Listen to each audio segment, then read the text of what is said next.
આદિવાસી સમાજના કલ્યાણ અને સંગઠનની મજબૂતીના સંકલ્પ સાથે યોજાયેલા આ કાર્યક્રમમાં રાજ્યના મંત્રીઓ અને દિગ્ગજ નેતાઓની વિશેષ ઉપસ્થિતિ રહી હતી. ડાંગ જિલ્લાના આવા ખાતે ડાંગ જિલ્લા ભાજપ દ્વારા આયોજિત ભાજપ આદિજાતિ મોરચાના નવનિયુક્ત પ્રદેશ પ્રમુખ શ્રી ગણપતસિંહ વસાવાજીના અભિવાદન સમારોહ પ્રસંગે ગુજરાત સરકારના આદિજાતિ વિકાસ મંત્રી શ્રી નરેશભાઈ પટેલ, લોકસભાના દંડક વલસાડ ડાંગ સાંસદ સભ્ય શ્રી ધવલભાઈ પટેલ, ગુજરાત વિધાનસભાના દંડક શ્રી વિજયભાઈ પટેલની વિશેષ ઉપસ્થિતિમાં યોજાયો હતો. ડાંગના પાયાના કાર્યકર્તાઓ દ્વારા જે રીતે રેલી યોજીને ઉષ્માભર્યું સ્વાગત કરવામાં આવ્યું હતું તે દર્શાવે છે કે આદિજાતિ સમાજના કલ્યાણ માટે ભાજપનું સંગઠન કેટલું મજબૂત છે.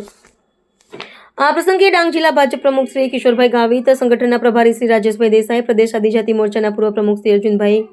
પ્રદેશ આદિજાતિ મોરચાના મહામંત્રી શ્રી પિયુષભાઈ પટેલ, પૂર્વ ભાજપ પ્રમુખ શ્રી દશરથભાઈ, જિલ્લા મહામંત્રી શ્રી હરિરામ સાવંત, જિલ્લા પંચાયત પ્રમુખ શ્રી, તાલુકા પંચાયત પ્રમુખ શ્રી, સંગઠનના આગેવાનો, વિવિધ ગામના સરપંચો સહિત મોટી સંખ્યામાં આદિવાસી સમાજના આગેવાનો ઉપસ્થિત રહ્યા હતા.